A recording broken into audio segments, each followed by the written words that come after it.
الحمد لله الحمد لله رب العالمين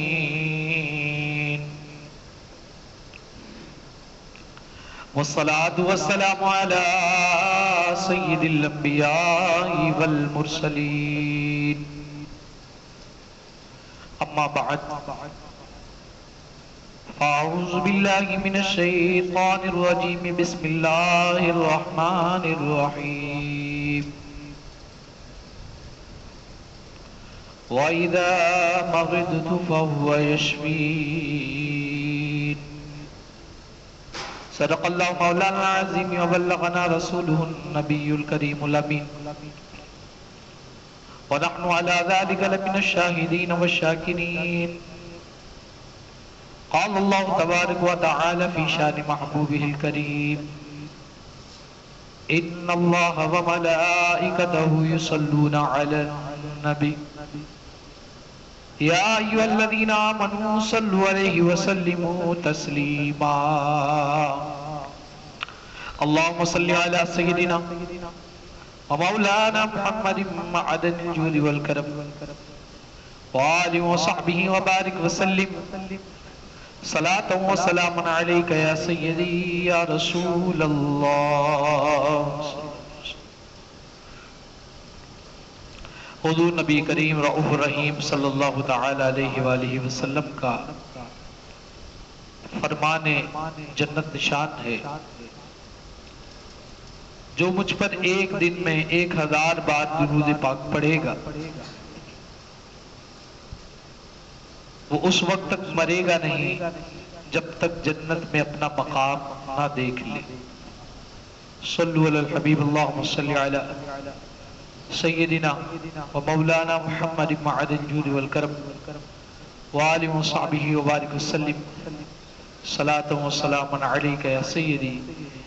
سیدی یا رسول اللہ صلی اللہ تعالی علیہ وآلہ وسلم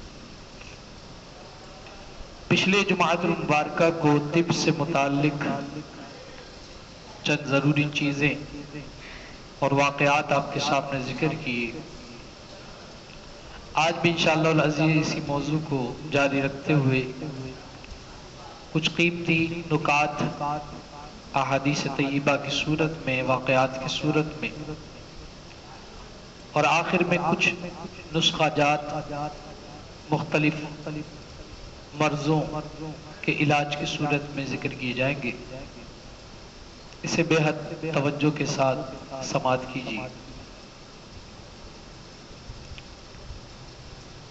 تمام تعریف اللہ وحدہ کے لیے ہے درود و سلام ہو حضور جان عالم صلی اللہ تعالی علیہ وآلہ وسلم کی ذات طیبات پر آپ کے آل و اطہار پر ازواج مطہرات امہات المؤمنات صحابہ کرام صحابیات پر آقا علیہ السلام کا فرمان ہے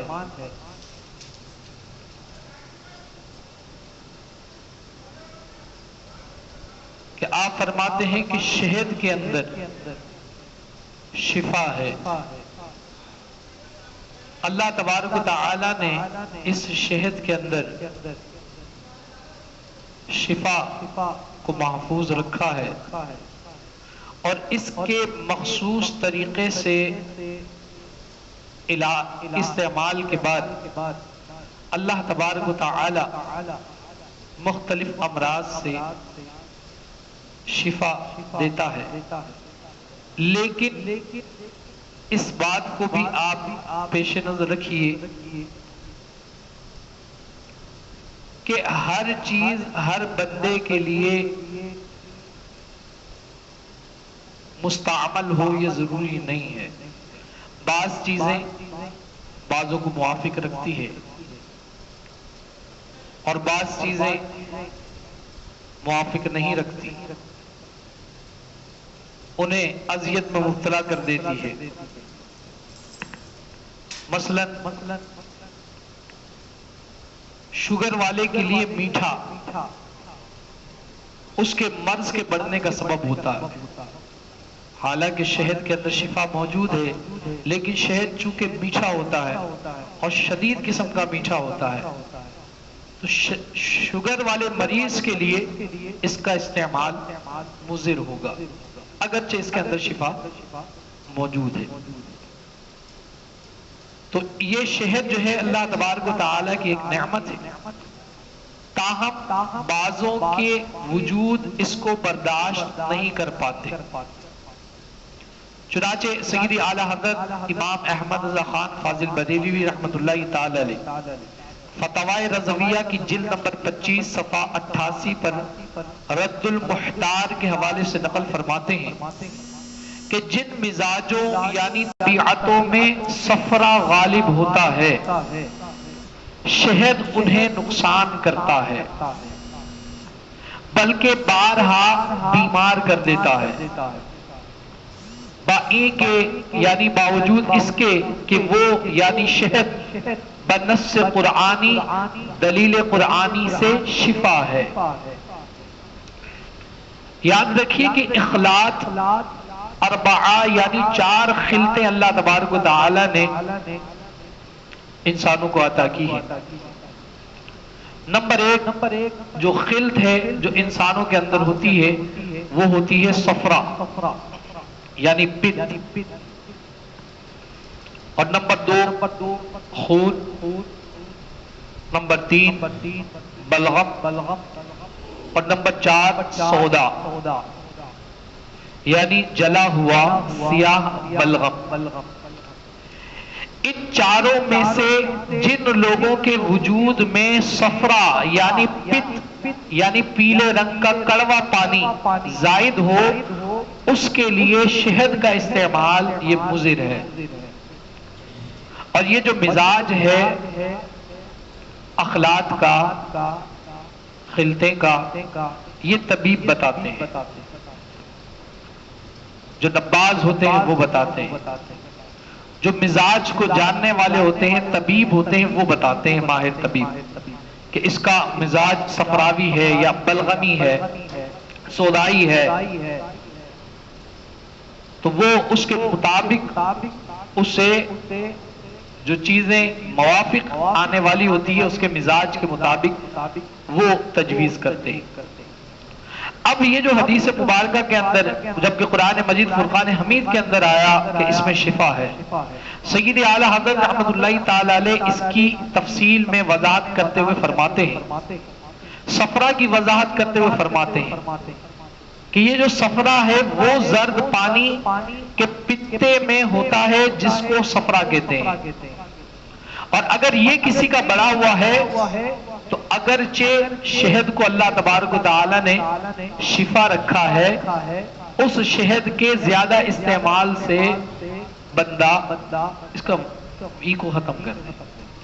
وہ مزید اذیت میں آ جائے گا، مزید تکلیف میں آ جائے گا، اس کا مزاج ٹھیک ہونے کے بجائے مزید بڑھ جائے، خراب ہو جائے، اس لیے وہ استعمال نہ کرے. مزید مفسر شہیر حکیم الامت حضرت مفتی احمد یار خان علیہ رحمت الحنان کے فرمان کا خلاصہ ہے کہ طب میں شہد کو دست آور یعنی دست لانے والا مانا گیا ہے، لہذا دستوں یعنی ڈائریا لوز موشن میں اگر کوئی بندہ اس شہد کو استعمال کرتا ہے تو بھی وہ ہلاکت کا سبب بنے گا اس کے لیے. تو آپ نے حدیث کو اور اس کے مزاج کو سمجھنا ہے. اب اللہ تبارک و تعالی نے تو قرآن میں کہا ہے کہ شہد شفا ہے، لیکن یہ شہد کس بندے کے لیے کب شفا ہے یہ ضروری ہے. اب ایک بندہ ہے وہ پہلے ہی اس کے ساتھ مسئلہ جو ہے وہ لوز موشن کا آ رہا ہے، اس کے اوپر مزید آپ کوئی ایسی غذا اس کو دے دیں کہ جو اس کے مرض کے بڑھنے کا سبب ہو جائے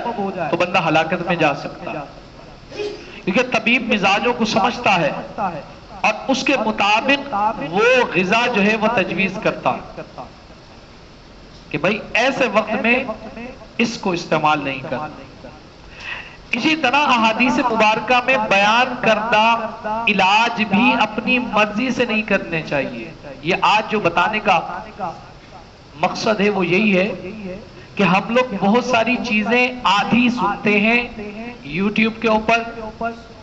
فیس بک کے اوپر، مختلف واٹس ایپ گروپس کے اندر، اور وہ کلپ چل رہا ہوتا ہے، بس جو سنتے ہیں اس کے مطابق عمل کرنا شروع کر دیتے ہیں، خود سے ہی طبیب ہو جاتے ہیں، خود ہی علاج کرنا شروع کر دیتے ہیں۔ یاد رکھیں اس طرح بے تحاشا لوگ جو ہے وہ ہلاکت کے اندر چلے گئے ہیں۔ اچھا وہ مطمئن اس لیے ہوتے ہیں کہ بھائی یہاں تو حدیث کا حوالہ دیا جا رہا ہے، یہاں تو حدیث کا حوالہ دیا جا رہا ہے، طب نبوی سے نسخہ بتایا جا رہا ہے، تو اس میں تو فائدہ ہی فائدہ ہونا ہے۔ لیکن آپ سمجھ لیجئے احادیث مبارکہ میں بیان کردہ علاج بھی اپنی مرضی سے یاد رکھیے نہیں کرنے چاہیے۔ بے شک سرکار مدینہ صلی اللہ تعالی علیہ وآلہ وسلم کے فرامین والا شان حق اور حق ہی ہے، مگر جو علاج نبیوں کے سردار صاحب معراج صلی اللہ تعالی علیہ وآلہ وسلم نے تجویز فرمائے ہیں، ہو سکتا ہے وہ خاص موقعوں، موسموں کے مناسبتوں اور مخصوص لوگوں کے مزاجوں اور طبیعتوں کے موافق، جیسا کہ حضرت مفتی احمد یار خان علیہ رحمت الحنان اس حدیث پاک فی الحبۃ السوداء شفاء من کل داء الا الصام، یعنی کالا دانہ، کلونجی، اس میں موت کے سوا ہر بیماری سے شفا ہے۔ یہ حدیث مبارکہ ہے کہ جو کالا دانہ ہے، کلونجی، موت کے علاوہ ہر بیماری سے شفا ہے۔ اس حدیث کے تحت آپ فرماتے ہیں مفتی احمد یار خان علیہ رحمت الرحمن کہ ہر مرض میں شفا سے مراد ہر بلغمی اور رطوبت کے امراض میں شفا ہے۔ یہاں پر تھوڑی سی تشریح ہے کہ وہ بندہ کہ جو بلغمی اور رطوبت کے امراض میں مبتلا ہے تو وہ اگر یہ استعمال کرے گا تو اس سے شفا ہے، کیونکہ کلونجی جو ہے وہ گرم مزاج کی ہوتی ہے، گرم اور خوش اس کا مزاج ہے، لہذا مرطوب یعنی تری والی اور سردی کی بیماریوں میں اس کا استعمال مفید ہوگا۔ اور آگے چل کے مزید فرماتے ہیں کہ یہاں مراد عرب کی عام بیماریاں ہیں، یہاں پر مراد عرب کی، اس حدیث میں مراد عرب کی عام بیماریاں ہیں، یعنی کلونجی عرب کی عام بیماریوں میں مفید ہے۔ خیال رہے کہ احادیث شریفہ کی دوائیں کسی حاذق طبیب یعنی ماہر طبیب کی رائے سے استعمال کرنی چاہیے۔ یہ بھی بات یہ نہیں ہے کہ ہم نے سنا فلاں خالہ نے وہ ایک نسخہ بھیجا، اس کو استعمال کرنا شروع کر دیا، اور جب وہ استعمال کیا تو ابا جی کے لیے استعمال کر رہے تھے، دادا جی کے لیے استعمال کر رہے تھے، پتا چلا کہ دوسرے دن دادا جی کا انتقال ہو گیا۔ وہ خالہ سے پوچھا کہ خالہ آپ نے نسخہ بتایا تھا تو اس کا نتیجہ کیا ہوا؟ بولا ہاں ہم نے اپنی دادی کو استعمال کروایا تھا۔ بولا کیا ہوا تھا؟ کہا ان کا بھی انتقال ہو گیا تھا۔ تو بولا بس آپ نے ہمیں نسخہ دیا، ہم نے اپنے دادا کو استعمال کیا، وہ بھی اللہ کو پیارے ہو گئے۔ تو یہاں یہ حالت ہوتی ہے کہ اس طریقے سے نسخے پاس کیے جاتے ہیں، اور ہر بندہ حکیم ہے، ہر بندہ اس وقت حکیم ہے، فیس بک کا حکیم، یوٹیوب کا حکیم، اور ہر بندہ یہاں پر عامل ہے اور ہر بندہ یہاں پر عالم ہے. بڑی عجیب بات ہے. یہ سوشل میڈیا کے اوپر ہم چیزیں دیکھتے تو بسا اوقات شرم آتی ہے ہمیں کہ یار کیا ہو رہا ہے. ایک حدیث اس کے مفہوم کو غلط طریقے سے پیش کیا جا رہا ہے. اب اس پر لوگ عمل کریں گے تو وہ ہلاکت کا سبب ان کے لیے ہوگی, تکلیف کا سبب ہوگی. اس کی تشریح نہیں بتائی جا رہی. جبکہ مفتی احمد یار خان علیہ رحمت الرحمان دیکھیے اس حدیث کی تشریح کر رہے ہیں. آپ نے بھی بارہا لوگوں سے سنا ہوگا کہ کلونجی میں شفا ہے, اس کو استعمال کرو. ارے بھیا یہ کس کے لیے شفا ہے, کب شفا ہے, کس موسم میں شفا ہے, کس مزاج میں شفا ہے, یہ آپ کو طبیب بتائے گا. جو طبیب حاذق ہے وہ بتائے گا. اور یہاں طبیب بھی بڑے کمال کے ہیں کہ 4 سال کا طب کا کورس ہوتا ہے,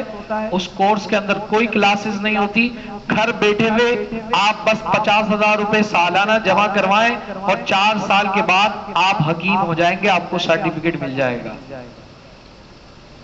بڑا عجیب نظام. مجھے ایک صاحب نے کہا علامہ صاحب آپ حکیم صاحب کے پاس بیٹھتے ہیں کتنا عرصہ ہوا؟ میں نے کہا بھائی 14 سال ہو گئے ان کے پاس سیکھ رہا ہوں میں. کہا آپ کتنی سندیں اب تک جمع کر لی؟ میں نے کہا فی الحال میرے پاس کوئی سند نہیں ہے. کہا کہ آپ ماشاءاللہ 14 سال کی پریکٹس ہے آپ کی,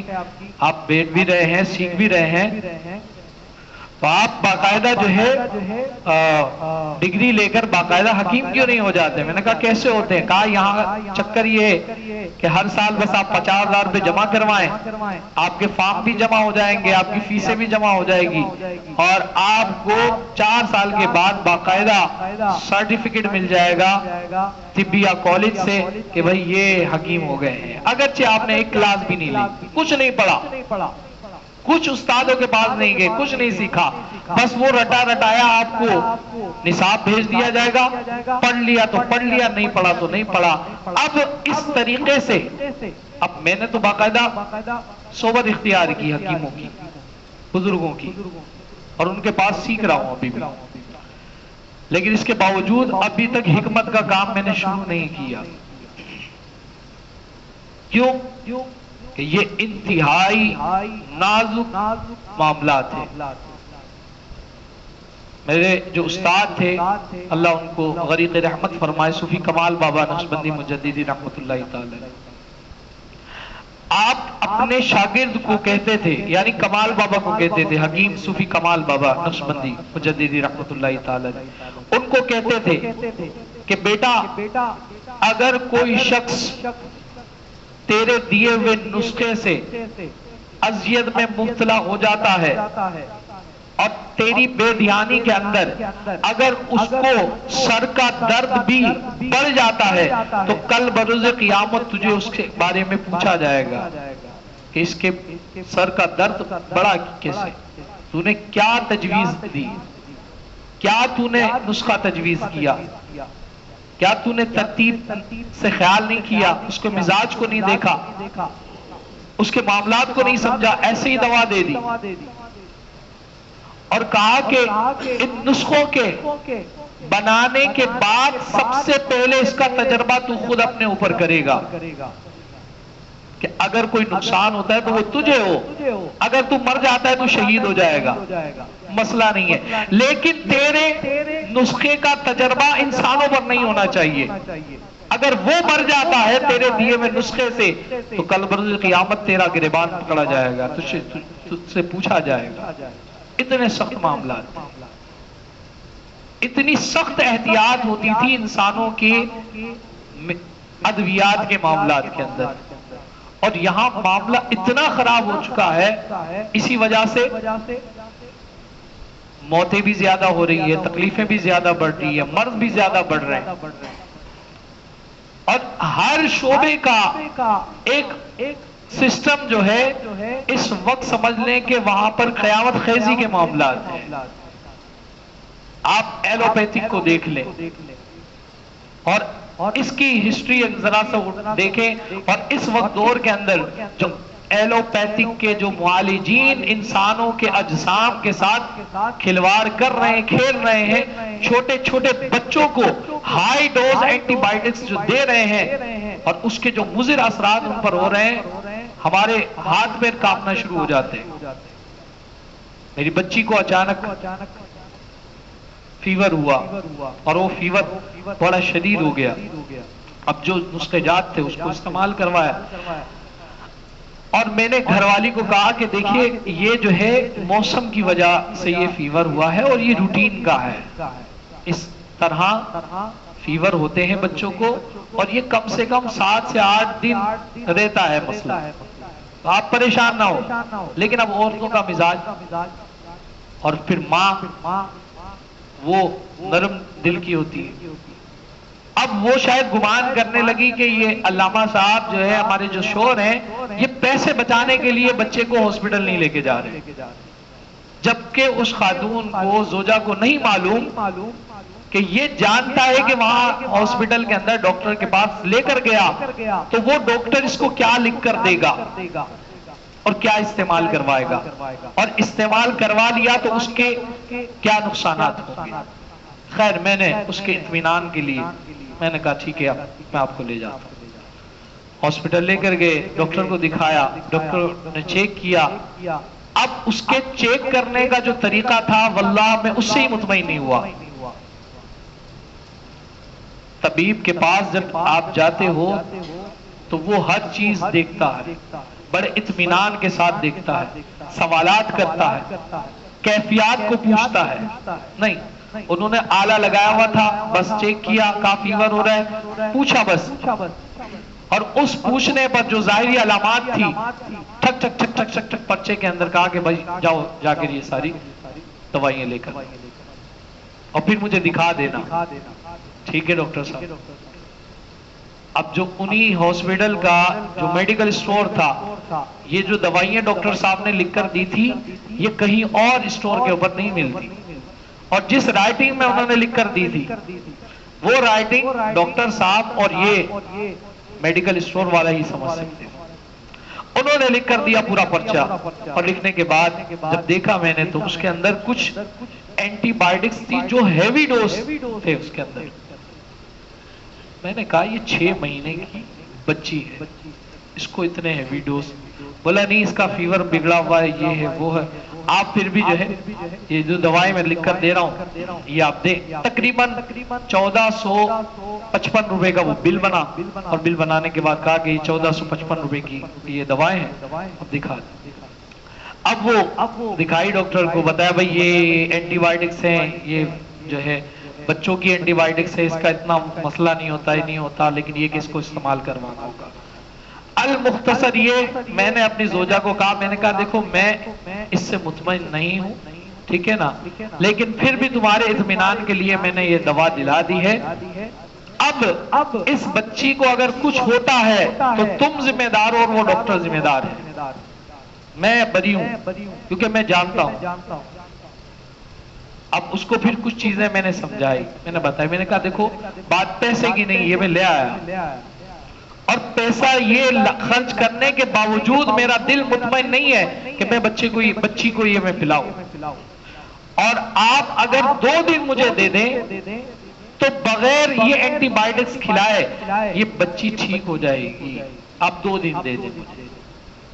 کہا چلیں ٹھیک ہے میں مطمئن ہوں۔ وہ 2 دن کے اندر میں نے اپنے بزرگوں سے اس کی ساری کیفیات اس بچی کی بتائی، اور بتانے کے بعد انہوں نے کہا کہ بیٹا یہ ہلزون ہے، اور یہ ہلزون اینٹی بائیوٹک کا کام کرتی ہے، یہ ایسی دوا ہے، یعنی جو ڈاکٹروں کی جو ہزاروں روپے کی ہائی جو اینٹی بائیوٹکس ہیں اس کے مقابلے کے اندر یہ بالکل لو اس کی جو ہے وہ اس کا اثر ہے، لیکن یہ طب کے اندر ہم لوگ اس کو ہائی اینٹی بائیوٹکس اس کو کہتے ہیں، اور یہ جو ہے استعمال کروائی جاتی ہے چھوٹے بچوں کو جن کو شدید قسم کا فیور ہو، اور اس سے اللہ تبارک و تعالی شفا عطا کر دیتا ہے۔ اب وہ اللہ کا فضل ہوا 24 گھنٹے میں ہی اس بچی کا بخار اتر گیا۔ میں نے کہا دیکھو یہ اللہ تعالیٰ نے اس کو شفا دے دی، اس کے مقابلے میں اگر میں یہ دوا استعمال کرواتا تو اس کے آگے چل کے اتنے شدید نقصانات ہوتے ہیں۔ اور اس کے علاوہ اور بہت ساری چیزیں ہیں. اور ڈیلیوری کے دنوں کے اندر ماں کو اس قدر جو ہے وہ اس کی حالت خراب کر دی جاتی ہے کہ نارمل ڈیلیوری والا کیس بھی یہ آپریشن پر لے کر جاتے ہیں. آپ دیکھ لیں اپنے ارد گرد اپنے رشتہ داروں میں اس وقت جہاں بھی ڈیلیوری کے معاملات ہو رہے ہیں وہاں کیسز جو ہے آپریشن سے ہو رہے ہیں. میری اپنے رشتہ دار کے ہاں اس طرح کا معاملہ ہو, بالکل نارمل, کچھ بھی نہیں, آخری وقت میں کہہ دیا کہ بھائی بچے کا جو ہے دھڑکن رک رہی ہے, فوراً آپریشن کروانا پڑے گا, اور اگر آپریشن نہیں کرواؤ گے تو بچہ بھی مر سکتا ہے اور ماں کو بھی نقصان ہو سکتا ہے, اس کے بعد تم ذمہ دار ہو. میں نے وہاں سے وہ رپورٹس وغیرہ لی, میں نے کہا ٹھیک ہے, ایک ڈاکٹر کو دکھائی, میں نے کہا اس کو چیک کرے, کہا سب نارمل ہے, سب چیز نارمل ہے, الٹرا ساؤنڈ چیک کرے, انہوں نے کہا بالکل ٹھیک ہے, بچے کا جو بھی نظام ہے بالکل صحیح چل رہا ہے, دل کی دھڑکن چیک کرے, بتائے اس کے اندر کیا آیا, سب نارمل ہے. کہا کہ یہ بچے یا یہ خاتون کو آپریشن کی ضرورت ہے, کہا نہیں ضرورت نہیں ہے, اس خاتون کو آپریشن کی ضرورت نہیں ہے, اس لیڈی ڈاکٹر کو آپریشن کی ضرورت ہے کیونکہ اس کو پیسہ چاہیے, اس ہاسپٹل والوں کو آپریشن کی ضرورت ہے کیونکہ ان کو پیسہ چاہیے. نارمل ڈیلیوری 6,000 روپے کی ہوگی اور آپریشن کے ساتھ ڈیلیوری ہوگی 50,000 روپے کی. تو اس لیے وہ صرف پیسہ لینے کے لیے بچیوں کی جانوں کے ساتھ کھیلتے ہیں. پھر وہ بچہ آپریشن کے ساتھ پیدا کرواتے ہیں اور پیدا کروانے کے بعد مصنوعی سانس دینے کے لیے اس کو ڈال دیتے ہیں آئی سی یو کے اندر 2-3 دن کے لیے. بھائی اس کو ہم شعائیں دلوا رہے ہیں, یہ کر رہے ہیں, وہ کر رہے ہیں, اور ریگولر روزانہ کا بل 5-10 ہزار روپے وہ چڑھتا رہتا ہے. تو یہ حالت ہے. اللہ تعالیٰ بس رحم فرمائے. احادیث مبارکہ کا مفہوم ہے کہ احادیث میں بیان کردہ علاج بھی اپنی مرضی سے نہیں کرنے چاہیے, اور اس کے لیے بھی کسی طبیب حاذق سے مفید مشورہ لیا جائے, اس کی رائے لی جائے, اور رائے لینے کے بعد ہی اس کو استعمال کے اندر لایا جائے. اور یہ ہر بندے کے اوپر لازم ہے. یہ نہیں ہے کہ اس نے حدیث کے اندر سنا کہ بھائی فلاں چیز ہے اس کے اندر شفا ہے, میں استعمال کروں گا شفا ہوگی. بے شک اس میں شفا ہے, لیکن کس وقت کس مرض کے لیے, کس بندے کے لیے, کس مزاج والے کے لیے شفا ہے یہ آپ کو نہیں پتا, یہ طبیب کو پتا. اس طبیب سے مشورہ کریں اور مشورہ کرنے کے بعد پھر اس کو استعمال کے اندر لے آئیں, انشاءاللہ ضرور اس کو اللہ تعالیٰ شفا عطا کرے گا. اللہ تعالیٰ سے دعا ہے کہ مولا کریم ہمیں صحیح معنوں میں عمل کی توفیق عطا فرمائے. وآخر دعوانا الحمدللہ.